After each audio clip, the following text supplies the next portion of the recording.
Vrakas made us from stone to protect Girdlegard.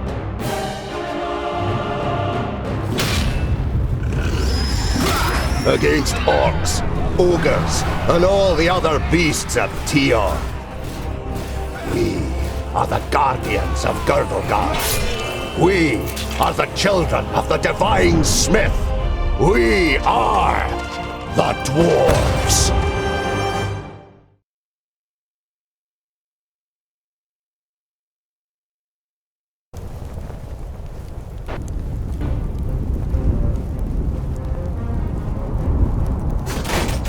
On the way! Charge!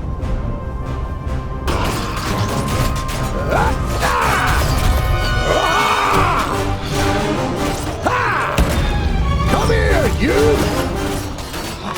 All right!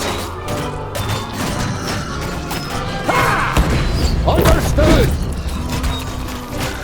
On the way! That's that! On the way!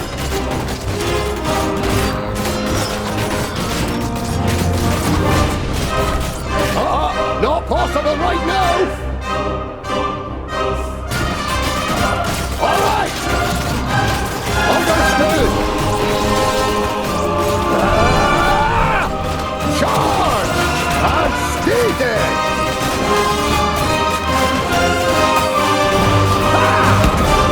That's that! All right!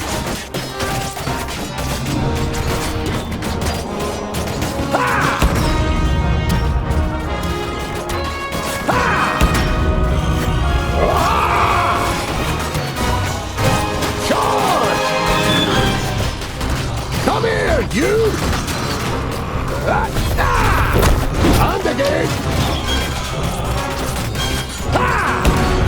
Landolin! A present from the workshop! Understood!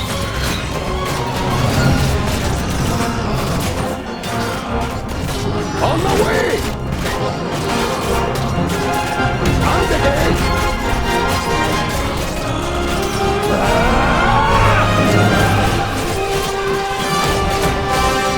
And stay there!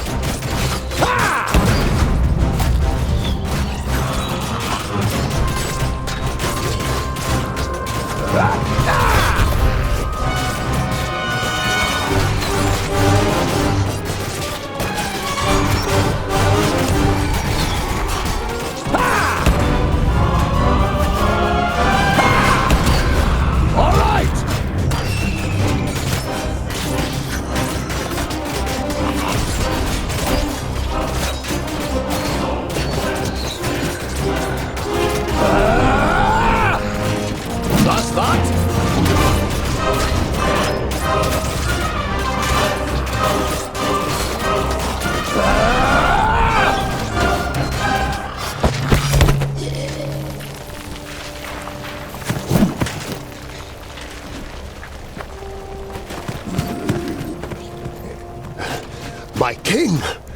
What are you doing here? Girdlegard I, the father of the Fifthling clan, has not been on the front line of battle against the creatures of Tion for many cycles. The king surveys the battlefield and the defenders with a grave expression. We are too few.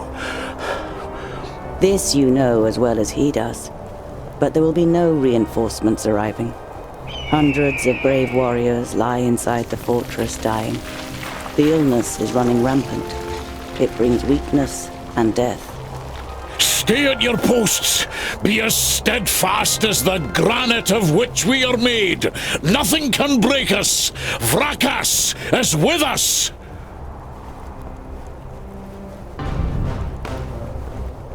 Over there!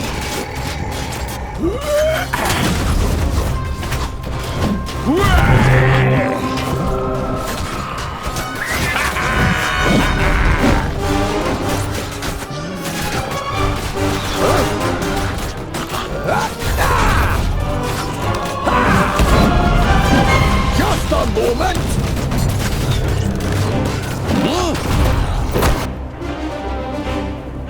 And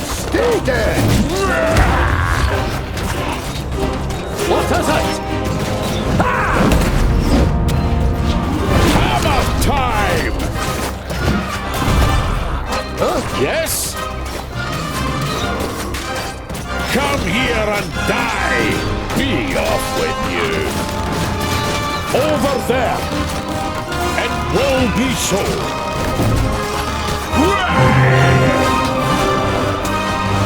Another one gone!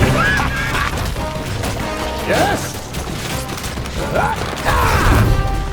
Charge! Come here, you!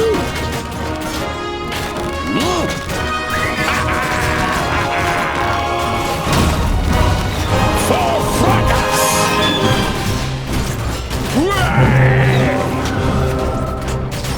What is it?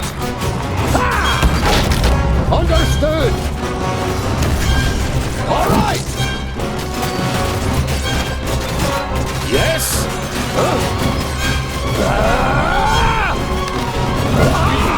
With you. Another one gone! Come here and die! What's that? These are the ones who attacked us in the tunnels. We suffered great losses beating them back.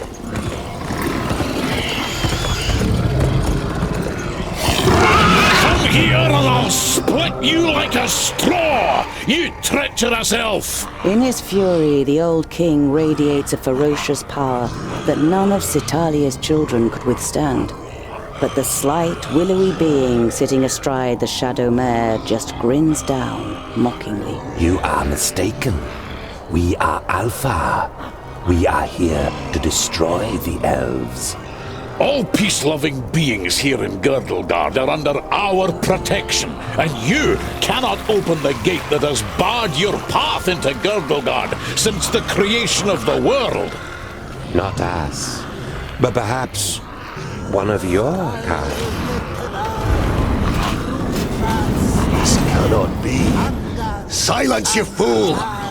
Vrakas, forgive me for what I am about to do. Quickly!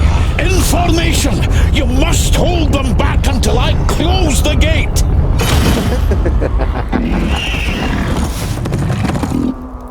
What is it? Understood! Ha!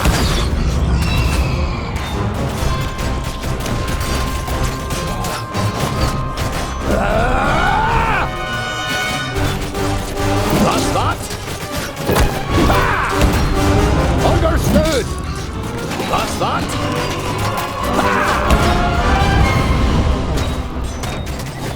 Stay dead! Come here, you! Come here, you! Charge!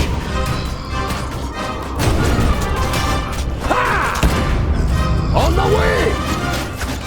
All right! Come here, you! On the way! All right! Come here, you! Understood! All right!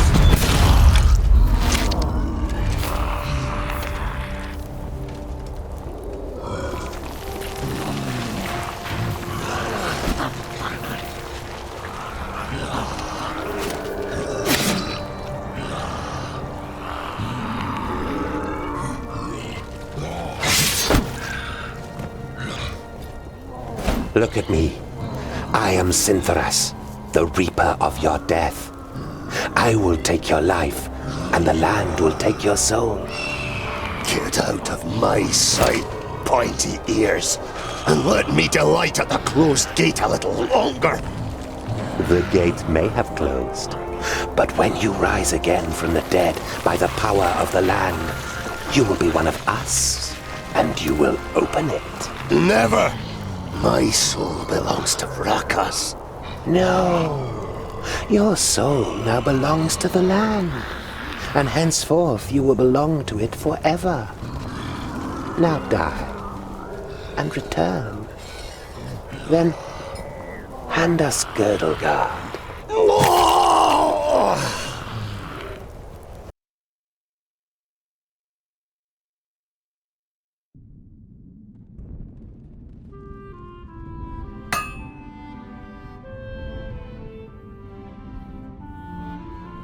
You're a perfectionist, Tungdale Bolafar. I've got a reputation to uphold. If you can't rely on the metalwork of a dwarf, what can you rely on? You look dreadful. What a charmer. The maid gives you an ironic, reprimanding scowl. Ikana has been crying half the night. When you were teething, I carried you around the vaults. You played with my beard and I sang you to sleep. Frala smiles. She's heard this story many times before. That was 23 cycles ago. But I'm quite sure you didn't sing. You might have grumbled a bit. If what you've read about the dwarven lifespan is true, it'll be another 300 sun cycles and more before you are called to the Eternal Forge.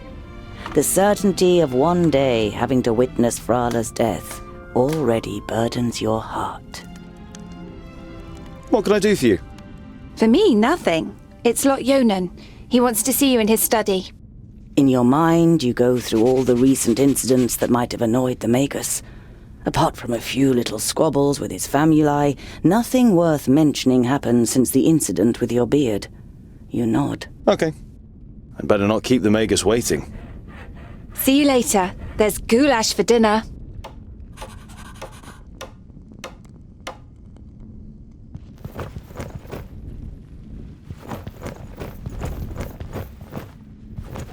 Everything you know about dwarves you learnt from books. The divine smith created the dwarves, and from time to time you make him an offering of some crumbs of gold. It's the most valuable thing you have to offer Vracus.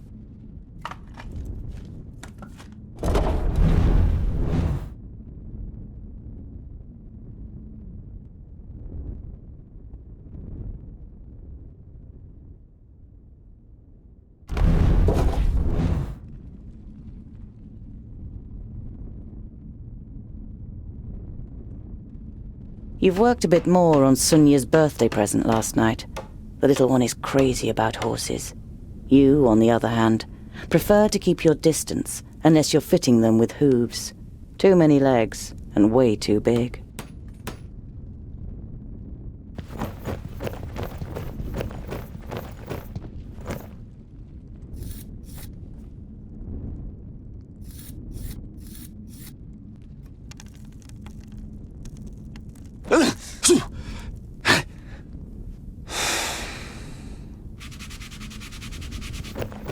This is where you swung the forge hammer for the first time 30 cycles ago. No one taught you the craft. It was enough for you to watch Lot Yonan's old smith at work. Whenever the workshop was empty, you practiced and quickly mastered the craft with ease.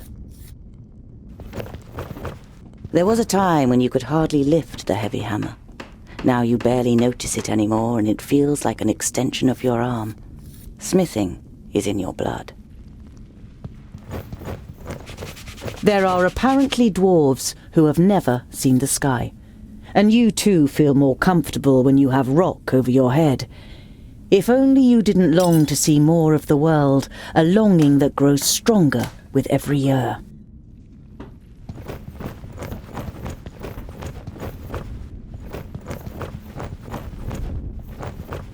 Hey, groundling! Come to the kitchen, we need you! Jolison, a 4th degree famulus and your favourite foe among the students of magic, gives you a disparaging glance and disappears without waiting for your reply.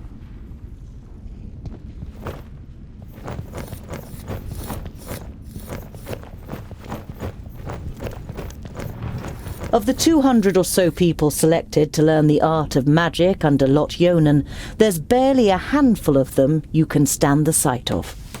You're not at all interested in magic in all its elusiveness and whimsy. Your realm is the forge.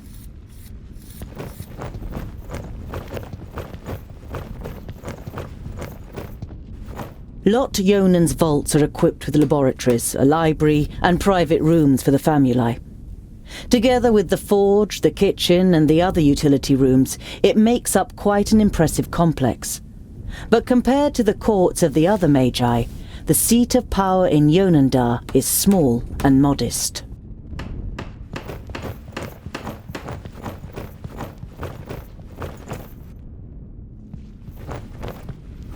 Lot Yonan didn't just take you in. He also taught you how to read and write, but you don't feel like reading right now, especially as you already know all the books by heart.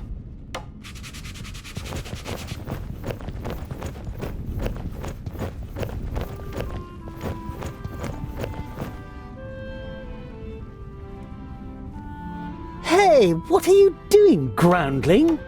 We're still eating here. Why don't you go and get your own portion?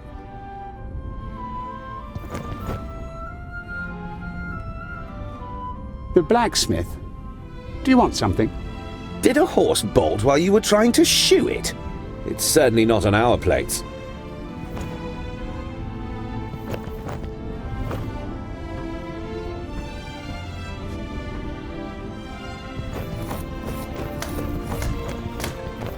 Dill! Quick! Or the goulash will get burnt! You immediately recognize what the problem is. A chain running over a pulley for positioning the cauldron is detached from its mounting, and the cauldron stuck in the fireplace. It's a heavy load, and none of the famuli, who feel superior even during kitchen duty, dare do anything. They might burn their fingers, or even get a bit dirty.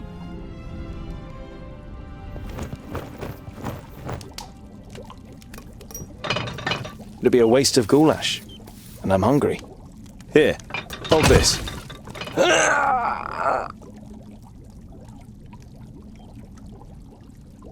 With as much concern in your voice as you can muster, you say, Oh, no, this doesn't look good. You're pleased to notice he's dripping with sweat. I'll get you back for this, groundling! Do you remember when you dyed my beard with some magic spell?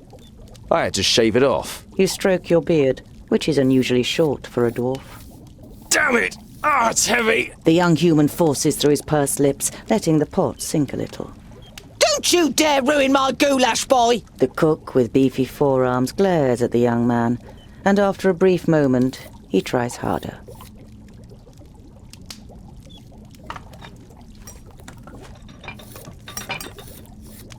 You damned freak! For a moment, you hope the famulus really does raise his hand to you.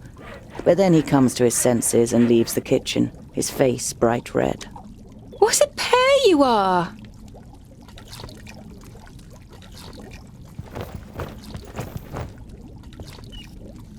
The goulash is bubbling in the cauldron. You draw the warm air in through your nose, and the smell makes your mouth start watering. Vegetables, bread, cheese, but the cook is not to be trifled with. Many painful knuckles have taught you that she knows how to handle her heavy wooden spoon, and that she may possibly have eyes in the back of her head.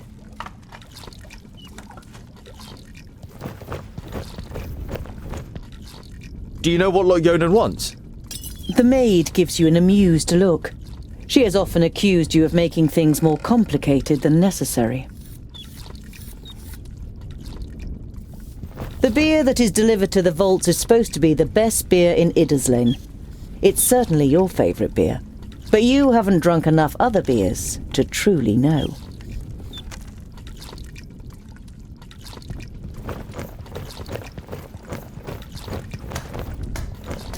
I am your godfather, little one. I'll look after you just like I looked after your mother. Little Akana grasps your calloused finger and smiles at you wide-eyed.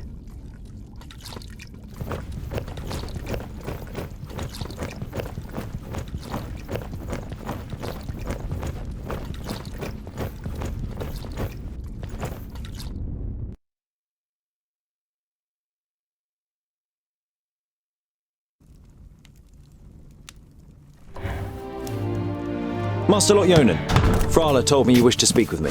Ah, Tungdil, come in. There is a bag over there in the cupboard. Take it out, please.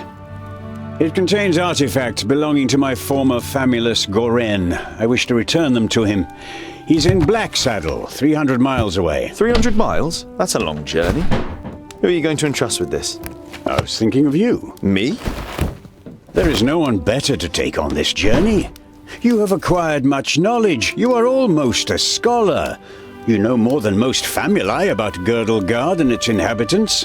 It is time for you to go out into the world and see it with your own eyes. With pleasure.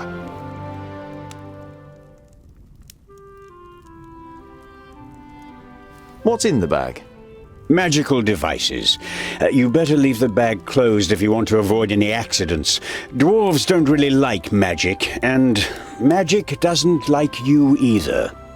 Rakus gave us so much craftsmanship that there's no space left in our bodies for magic. Strictly speaking, every time you've been too close to magic, it has ended in catastrophe. Perhaps I'll meet some dwarves on my travels. Yes, perhaps. But don't hold out too much hope. And be careful who you talk to. Not everyone out there likes dwarves. Yeah, goblins. They abduct baby dwarves and sell them to magi, from what I've heard. Not the best bit of business I've ever done. But what was I to do? The Longnoses threatened to throw you into the nearest river. Be on your guard. Look after the bag and don't lose it. May Palandiel be with you. And Vrakas too, of course. I'll set off immediately. I'll see you soon, Lot Yonan.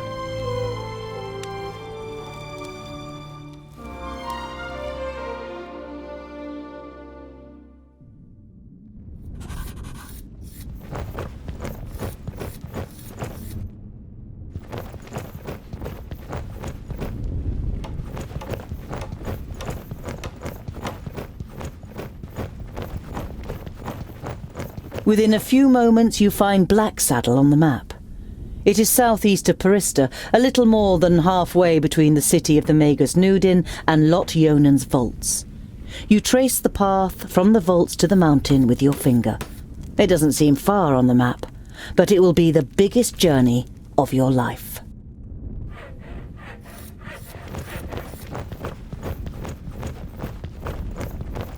Just as you reach the door, your stomach rumbles. It's not even noon yet, and you think you're going to survive a 300-mile journey without provisions.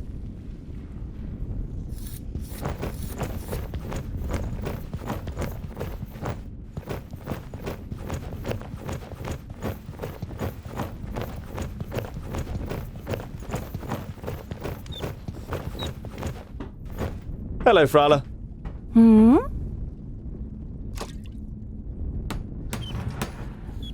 I've got a present for you.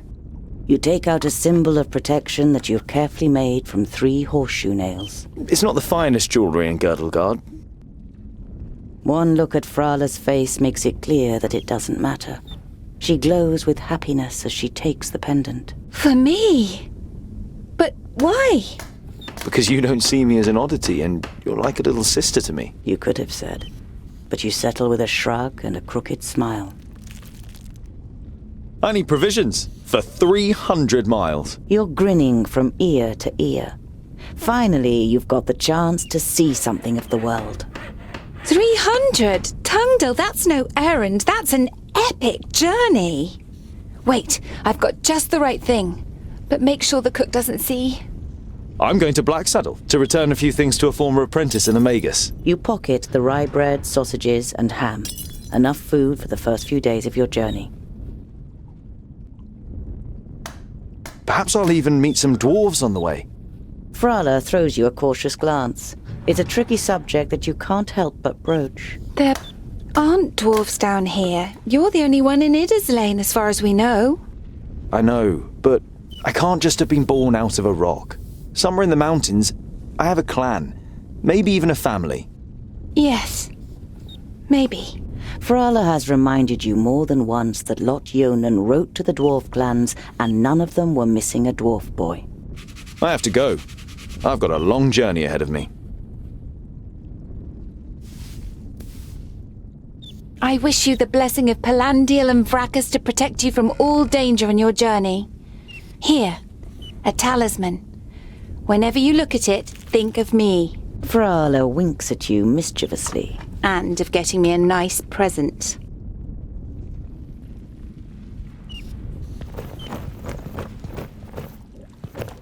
The goulash is...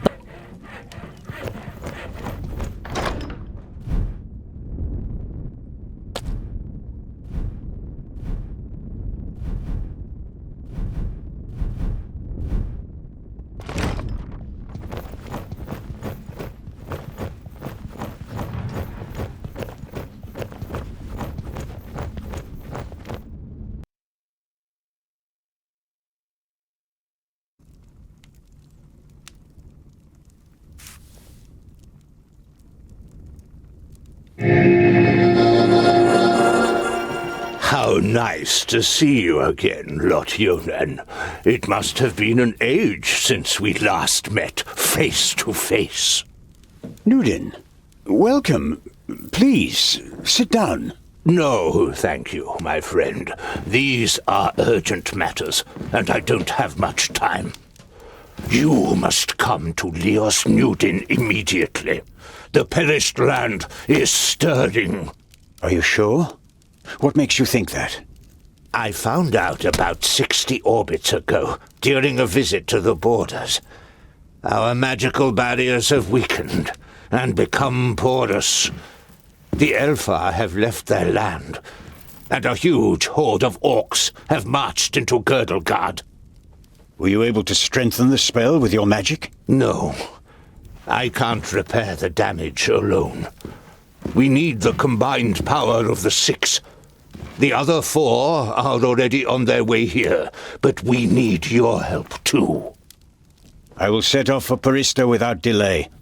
Oh, and as you're coming, could you also take the opportunity to bring back the things that I lent to you?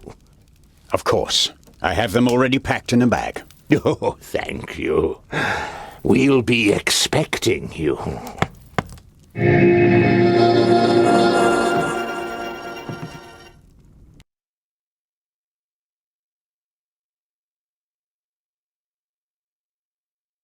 Utterly blinded by the sunlight, you squeeze your eyes tightly shut after only a few steps. The time spent underground has made you so sensitive to light that you're forced to seek shelter in the shade of a mighty oak.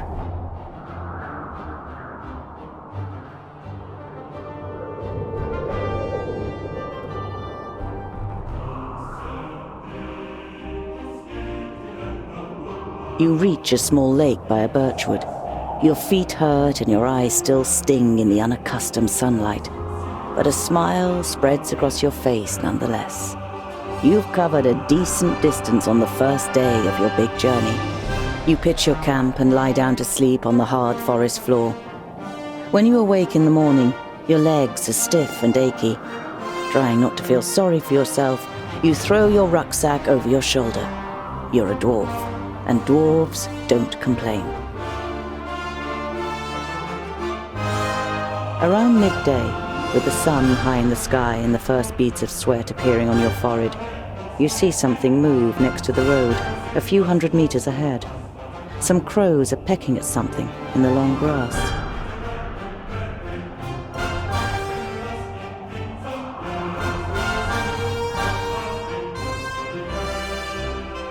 You survey the grass, the bushes, and the few trees that are growing on both sides of the track. The wind blows through the grass, and the leaves tremble. The pecking of the birds is only interrupted by the occasional fluttering of their wings. Apart from that, you see nothing.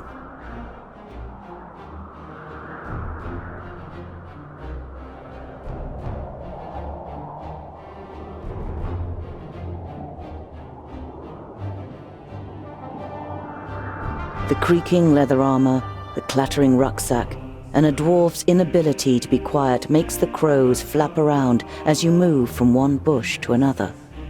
You give up trying to be stealthy, stand up straight, and see 2 human bodies in the flattened grass.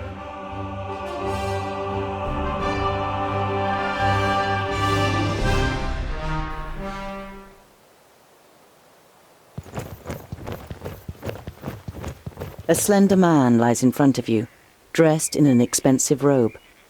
It is in the colors of Turgur the Fair-Faced, one of the 6 magi. The dead man must be one of Turgur's famuli. You don't see any wounds.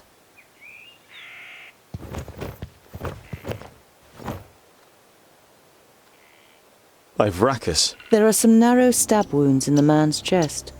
The cuts are too big to have been made by arrows, but too small for sword wounds.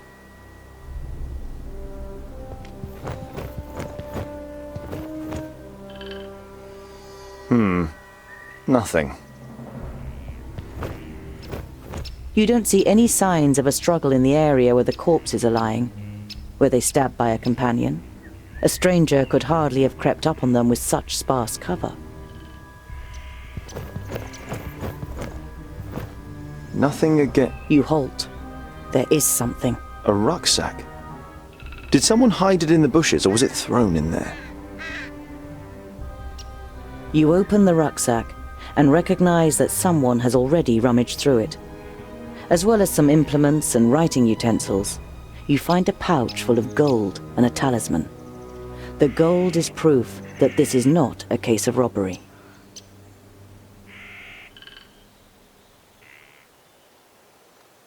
Warmth and a feeling of security flush through your body as you touch the talisman. You feel safer just holding it in your hand. I'm taking you with me.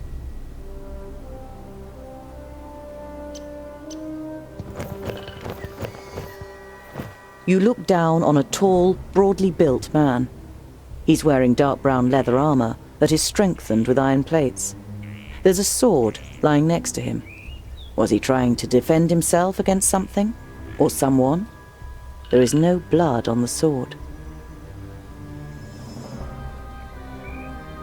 The man has the same incisions. It's clear that both men were killed by the same weapon. But what that weapon might be, you cannot say.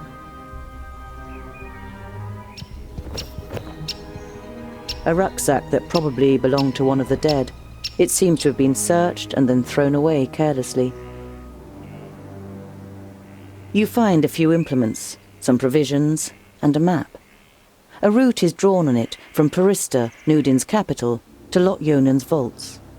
Does this mean that Turga the Fair-Faced is in Parista and wanted to send Lot-Yonan a message? And if so, why didn't he use magic? Did he want to contact him without anyone noticing? Why all this secrecy?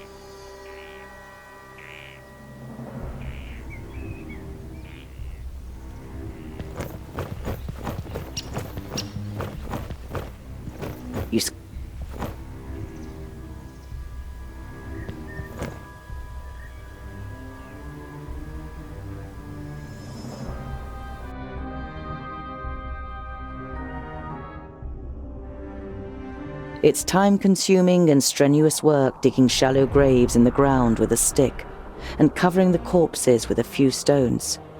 But it should at least keep the crows from their feasting for a while.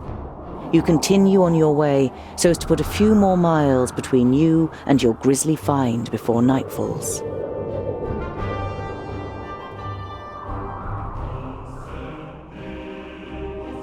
As the gable end of a small farmhouse and a barn appear from behind a hilltop, you hear the loud cries of children at play. A girl runs along the path laughing, followed by a small boy with a big stick in his hand. The boy is trying to catch up his sister with a determined look on his face, but is finding it difficult to keep his short legs under control on the uneven path.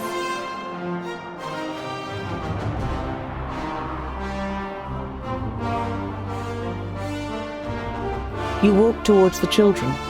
As you raise your hand to greet them, the boy catches sight of you. His eyes grow wide, and he points to you with a chubby little finger. All he can manage to say is, "There." Now the girl has turned to face you too. Before you can say a word, she lifts her little brother up into her arms and runs screaming towards the farmhouse. Without rushing, you follow the children to the farmhouse into which they've disappeared. After a few moments, they reappear, accompanied by their parents. Their father is a thick-set man with grey hair. I am Opatia. This is my wife, Remsa. The blonde woman nods a greeting almost imperceptibly and clasps her daughter tightly to her. She looks you over with an anxious expression. It's a pleasure to meet you. My name is Tungdal. You try to make your voice sound as harmless as possible.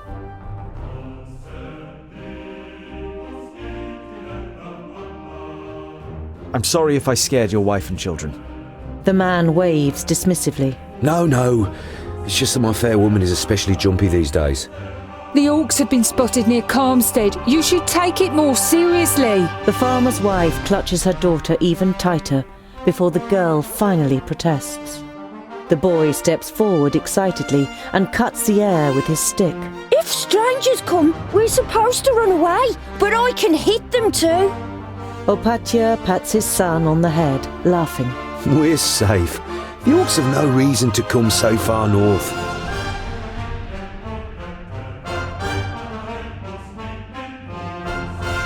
Over the last few days, have you seen two travellers heading east? Opatia looks at his wife, but she shakes her head. Why do you ask? I found them. Two dead bodies on the side of the road. A good day's march east from here. Dead bodies? She hastily covers her son's ears. Was it orcs? Remsa, what would orcs be doing up here? It was probably just bandits.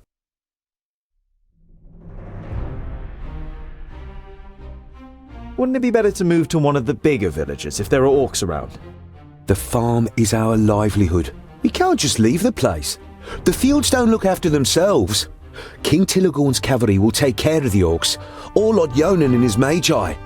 But the cavalry can't be everywhere at once. Even a handful of orcs would be enough to finish us. Once the seeds are planted, I'll build the hideaway, just as you wish. But what use is a hideaway if we've nothing to eat in the autumn?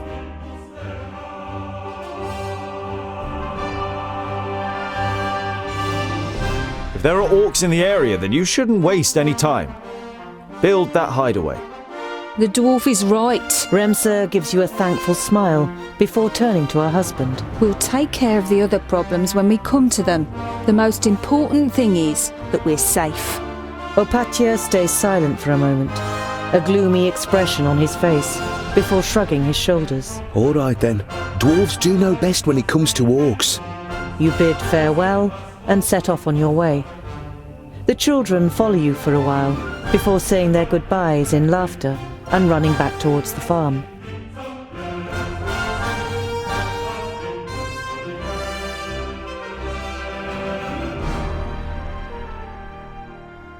You see a flickering light through the trees some way from the path. It might come from a campfire.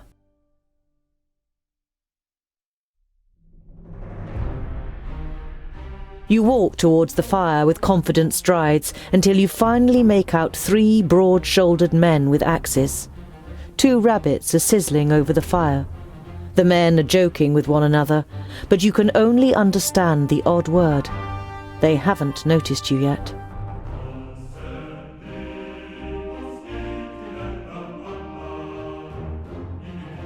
You sneak up on the men until a thick branch breaks loudly under your boot. You realise, terrified, that the men's voices have fallen silent. The men jump up and grab their axes. Who's there? You step into the light of the fire, your hands raised in a conciliatory gesture. My name is Tungdil. I'm only... Well, I'll be. Is that a groundling? The men look you over suspiciously. What's a groundling doing creeping around here? Are you after our gold? I bet you was hoping to slit our throats once we fell asleep, subterranean scum.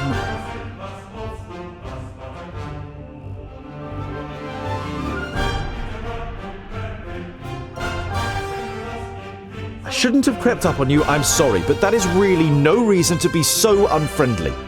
Oh, I didn't intend to insult your lordship in any way. But all groundlings are thieves and good-for-nothings.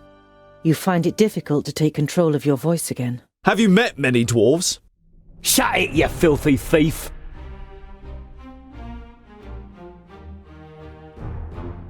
Now consider this. I am a dwarf with an axe, and I don't use my axe for cutting down trees. The men are visibly unsettled and lower their axes a little. I thought so. You turn your back on the men and walk back to the path confidently. You don't hear any steps behind you, and only once you've put distance between you do you dare look back over your shoulder.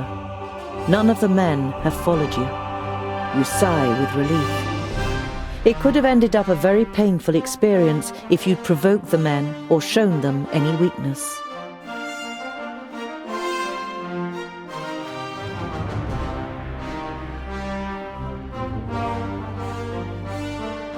You look down on a large village on the banks of the Warder. Some of the village is built on stilts in the river. A wooden bridge spans the fast-flowing water. A huge wooden palisade has been erected to protect the village from attack.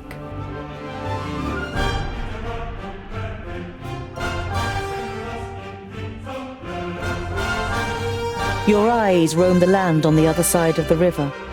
You estimate that you will soon have completed half of the journey to Blacksaddle, but you still can't make out the mountain on the horizon.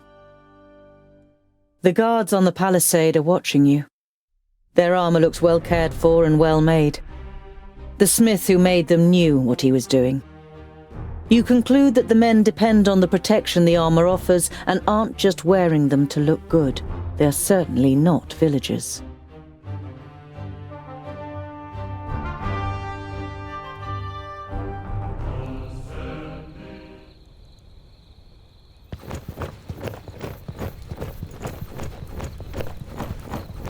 There are small fires burning every 50 steps or so. They are intended to light up the area in front of the palisade in the night, so that orcs can't creep up to within an arrow's reach without being seen. The wooden palisade encompasses the whole of the large village and is guarded by many men in armor. The stronghold has been constructed in haste, probably only over the last few days. But the work is sound, and uninvited guests should find it difficult to gain access.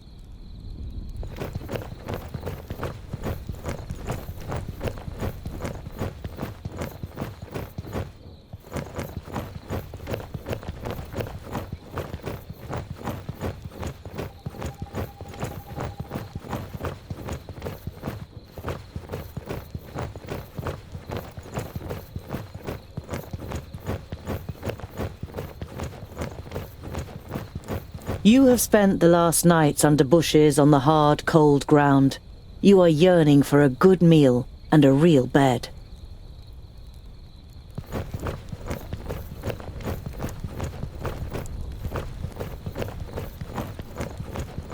The stakes look a bit different here. You want to look a little closer, but the guard on the other side is vigilant. Get lost!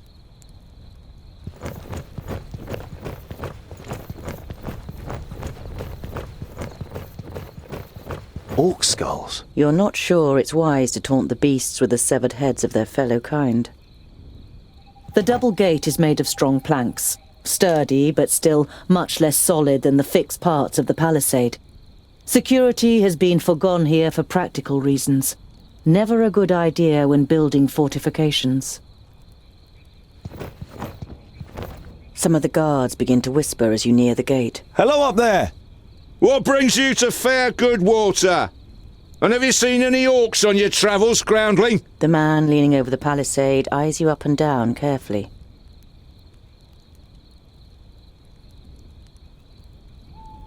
Goodwater is well known for its hospitality. A fact that you've just made up yourself. Let me in, and I will tell other travellers all about it. I regret to inform you that we cannot allow you to enter. The gate stayed closed once night has fallen. There is certainly no regret showing in the man's face.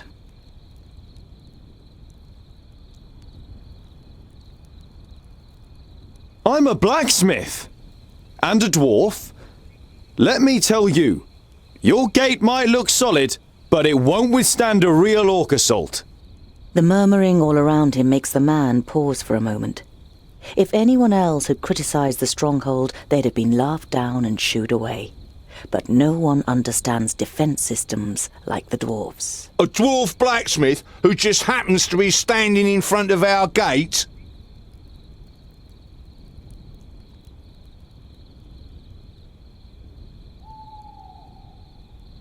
That's right. I can see to it that orcs crack open their skulls on your gate, just like at home on the High Pass. Skulls that add up to hard cash for you. You only know about the secondling stronghold from books, but you can see in the man's face you've pushed the right buttons. All right then. You can spend the night in the village. You begin work tomorrow morning, and it had better work like you promised. Of course. It's a trifle.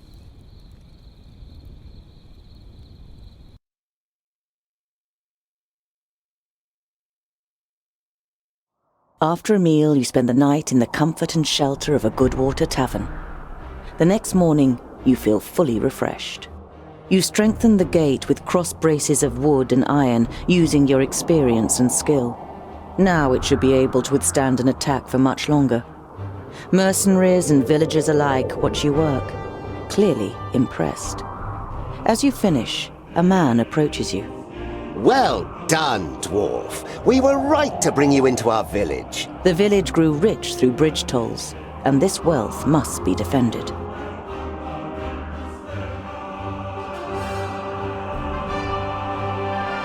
You're proud of what you've achieved in such a short time. You've even invested more time than was wise. I was happy to help, but half the day is lost and I must be on my way. A strong dwarf like you will always be welcome here in Goodwater.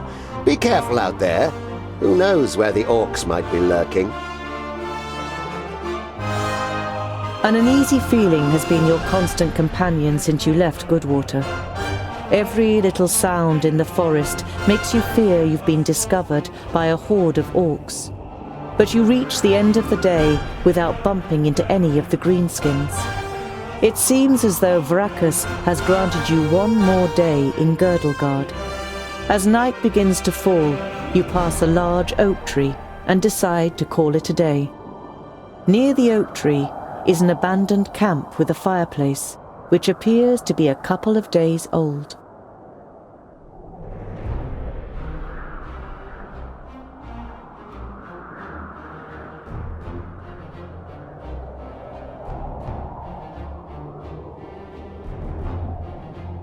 You swing yourself up the trunk and then pull up your baggage after you. You're prepared to sleep in a tree like a bird if it means escaping the orcs' attentions. You sling your rope twice around your stomach and the trunk of the tree to stop you from falling accidentally. You close your eyes and dream. You see North Pass and smell the fresh, icy wind that sweeps over the peaks of Great Blade and Dragon's Tongue. But the harmony is interrupted by the hideous roar of an unending flood of orcs throwing itself unceasingly against the fortification. You smell the disgusting green blood of the orcs and taste the rancid fat of their armor on your tongue. The bitter taste becomes stronger until it's unbearable and wrenches you out of your dream. You open your eyes and are surprised at the brightness as a glance at the sky confirms that it's still night. Your eyes move towards the ground, and what you see makes the blood in your veins freeze.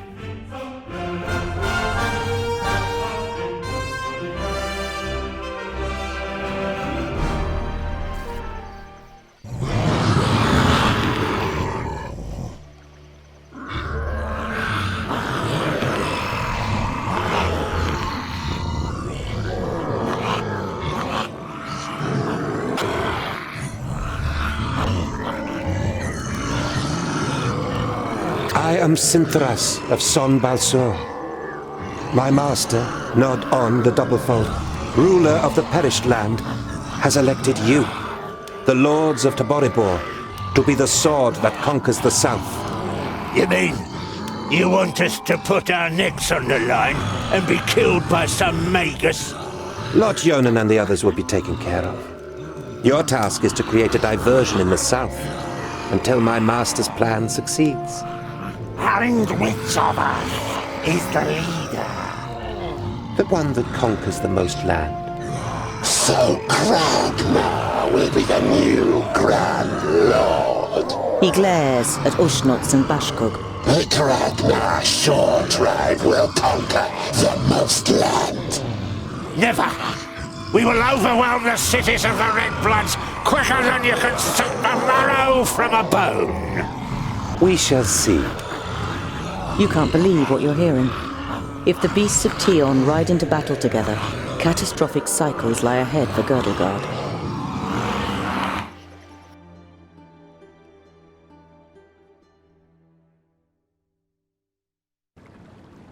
The night in the oak tree was the worst of your life. You spent every single moment afraid that you'd be found and savaged by the orcs. But as the first rays of sun broke through the treetops, the orcs abandoned their camp and left without discovering you.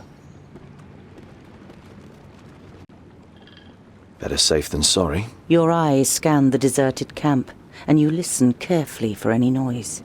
But you don't see or hear anything suspicious. Better safe than sorry.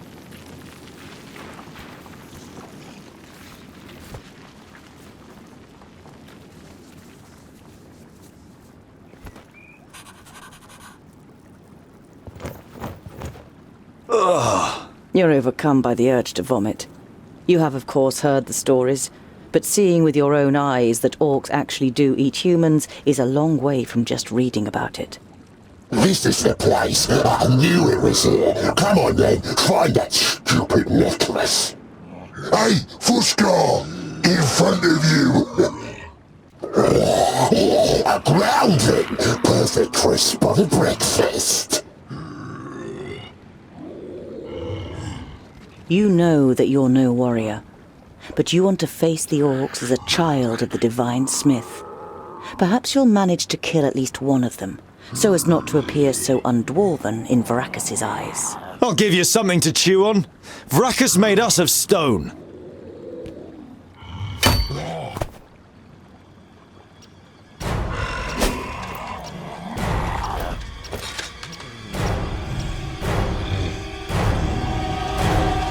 Oink, oink, little piggies!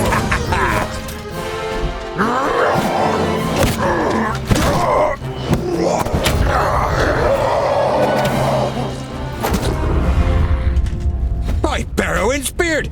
How did you manage to lose your weapon? Go and get it, and this time, hold it tight! Hey, that one was mine! You're just too slow, dear brother! Too slow?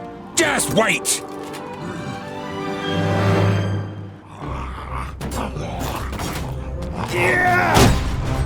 For Varacus!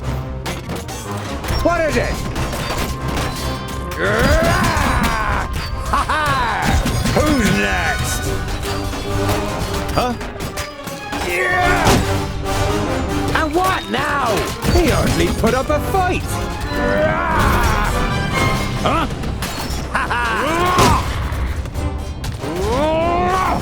As good as done. Goodbye forever. He hardly put up a fight.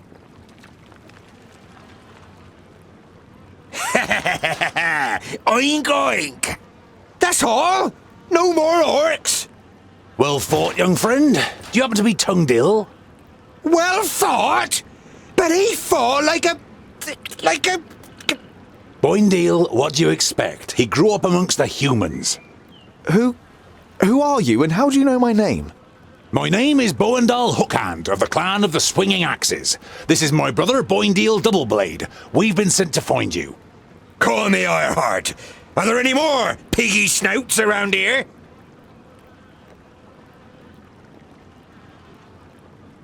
There was a meeting last night. The Elfar serve a certain Nod On who calls himself Lord of the Perish Land. They have enlisted 3 orc hordes to cause unrest in the south. Did you hear that, Boindal? Piggy snouts! The Elfar from Son Balzur and the orcs from Taboribor are working together? And could ally with the orcs from the Perish Land. The twins look at you solemnly. You all know what that would mean for the people of Girdlegard. You turned up at just the right moment. But are you sure it's me you're looking for? The High King Gundrabor sent us to fetch you and bring you to Ogre's Death in the Secondling realm in the south. So he received the letter from my master? And am I a secondling? Well, something like that, I guess. Then my family was found and the High King wants to bring me back to my clan. No, you're not a secondling. You're a fourthling. And you're to... The High King will tell you all about that once we get to Ogre's Death. We should get going. We've got to... Yeah, I know what you're gonna say. But it's our duty to get you to the Ogre's Death fortress in one piece. I thought the duty of dwarves was to protect the innocent in Girdleguard. Lot Yonan and King Brawron will take care of the orcs. We 3 must be careful. You're not exactly a warrior. but he has broad shoulders and broad hands. There's hope for him yet. So when you've got the chance to split a few orc skulls, you should take it. I would be happy to follow you into the realm of the Secondlings. In truth, there is nothing I would rather do. But first, I must travel to Blacksaddle and return some things to a former famulus of Lotyonen. Blacksaddle isn't exactly on our way. It's on my way. We can head south as soon as I've carried out Lotyonen's orders. Well, he's certainly got the stubbornness of a dwarf. Perhaps we'll be able to make a real dwarf of him on the way. All right, we'll accompany you. The sooner we find that famulus, the quicker we can get back to the mountains. I'll have to send Lotyonen a message by carrier pigeon on the way. And if we happen to stumble upon a couple of orcs...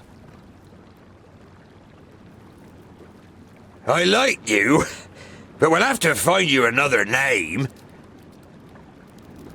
Bolafar.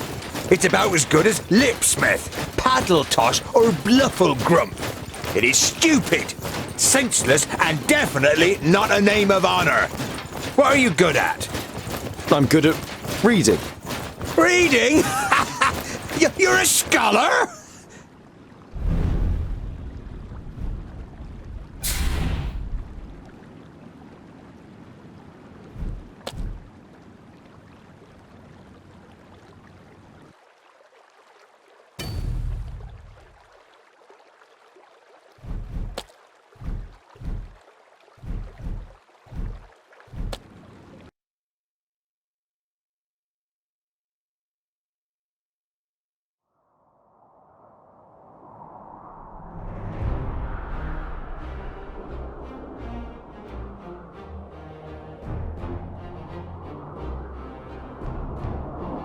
You and the twins approach Goodwater.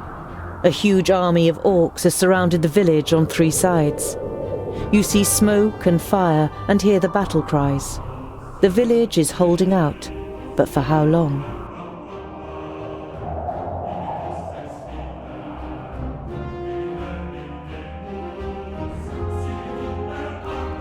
Oh, now it's getting exciting!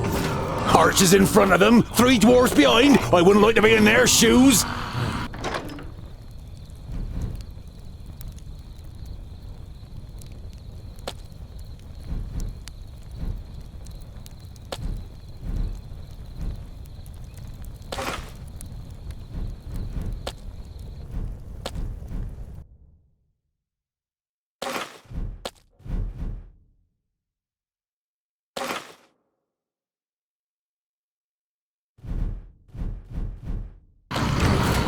Understood. Attack! Huh? Yeah! End it! On my way. Who's next? Did you see that, men? Now they are warriors! Hey, you down there! I'll send you some reinforcements! Let's stick it to those runts! All right then. Stay close to us. I didn't hit you very hard! He already put up a fight! Huh? Of course! On my way! Yes, yes! Huh? Vile creature! And again! They're hitting me pretty hard! End it! He hardly put up a fight! For Brachus! Understood. Vile creature! Yes? Attack! The orcs' fighting spirit lessens with every fallen comrade. After Kragnar's death, they finally attempt to flee the battlefield.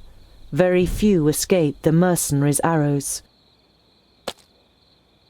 The leader of the mercenaries approaches you, surrounded by his soldiers. His expression is one of recognition, caution, perhaps even awe. You're the groundling dwarf who reinforced our gate a couple of days ago. It served us very well, just as your axes have. A young mercenary runs towards you. He has something in his hands that he clearly wants to get rid of quickly. Commander, we found this on their leader. It feels strange. The commander looks at the amulet in the man's hand and makes no suggestion that he plans to touch it himself. You take your opportunity. May I? You take the amulet and can feel a tingling on your skin. It is clearly magical. Keep it, as a sign of our gratitude. The commander bids you farewell with a short nod and moves away. It would seem he thinks he's made a good deal.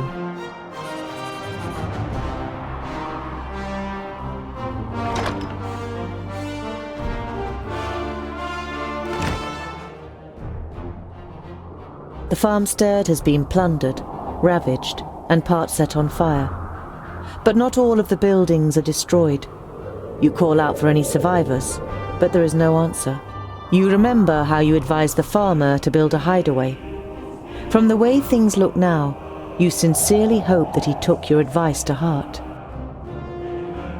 You split up and search for signs of life in the burned-out ruins of the farmstead. You take on the main building. You don't find anything, apart from a charred doll, and the twins have no luck either.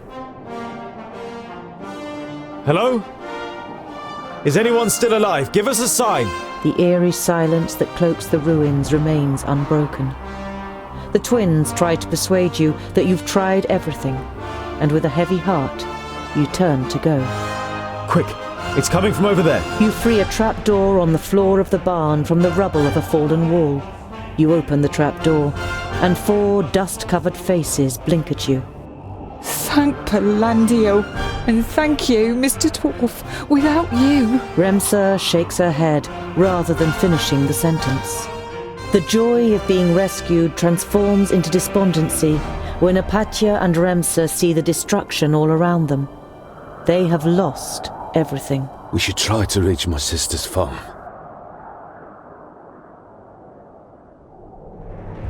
Take some of our provisions for the journey, so you have a chance of getting there. We can't accept this. We'll make... Without hesitation, Remsa reaches for the bag and thanks you. She knows that this isn't the time for misplaced politeness. The 4 of them set off on their way.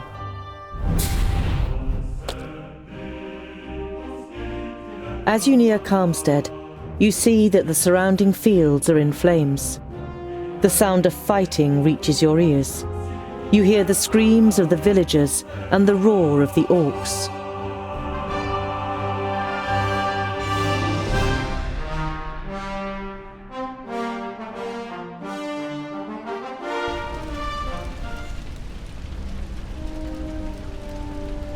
Help! Let us out! There are still people in the houses! Let's get them out of there, and quickly! End it! Attack! Yes? Yeah! End it!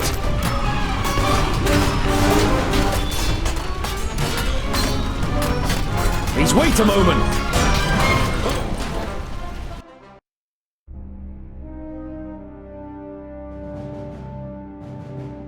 As soon as the last orc is killed, you and the twins free the remaining villagers.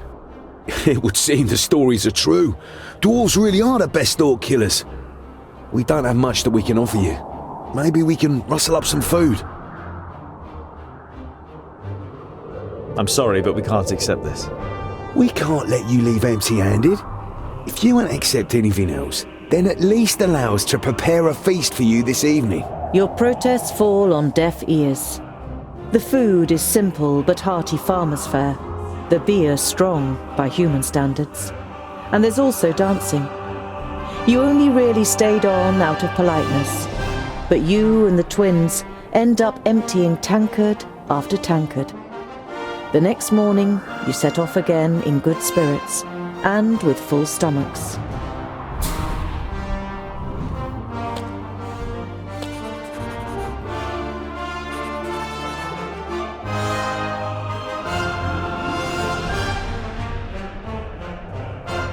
As you approach the vaults, you're relieved to see that everything seems to be as you left it. Your heart skips a beat as you see Frala coming out of the entranceway. Frala! Tungdil, you're back already.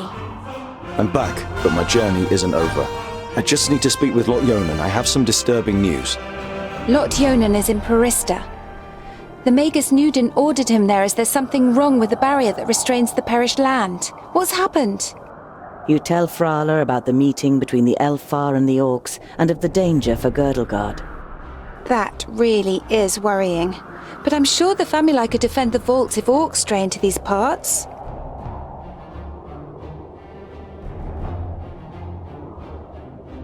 By the evening campfire, Boindil rummages around in his rucksack and pulls out a cheese wrapped in a cloth. He sticks a fist-sized piece on a spit and grills it on the fire. There's nothing better than grilled cheese at the end of a long day. The smell it gives off makes you hold your breath. Oh, it smells like my socks after weeks of marching in my boots. Oh, picky, are you? Hardly surprising, considering you were brought up by humans. It's ruined your taste. Boindil holds the stinky cheese at the end of the stick under your nose. Eat, and stop complaining. You pull the warm piece of cheese from the stick. It tastes dreadful. Your fingers will smell of it for the next few days, and probably your mouth will too.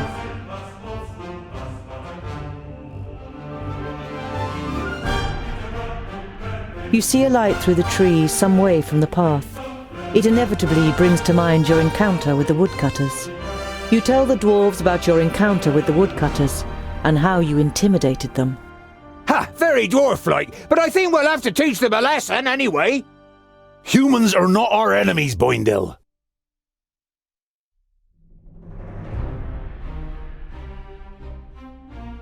You must confess that you'd have liked to have taught the woodcutters a lesson, but Boendal is right. Beating up humans is not our mission. But a harsh glance from you and Boendal silences Boindil. You continue on your way with a furious Boindil trailing behind. Several wagons full of building materials pass you by on the way to Goodwater. The village's fortifications still show evidence of the Orcs' attack, but they are making good progress with the repair work. There they are, the dwarves, Goodwater's saviours. Come in. There's always a warm meal and a welcoming bed for you here. I could get used to this. You approach Scalebrook through its expansive fields and spot smoke rising up into the sky. A short while later, you can hear the cries of battle, and finally you can smell the tallow on the Orcs' armour. Scalebrook is at war.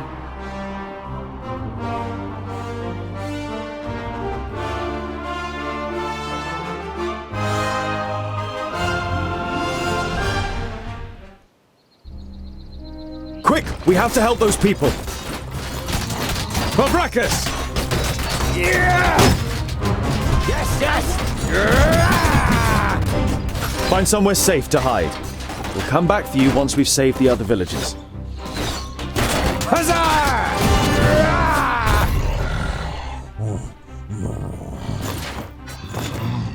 That's it! They're fleeing!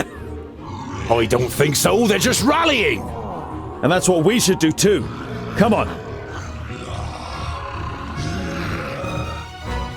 Thank you so much. You saved us. Not yet. The Orcs are rallying. You must join us. But we can't. You must. Here they come.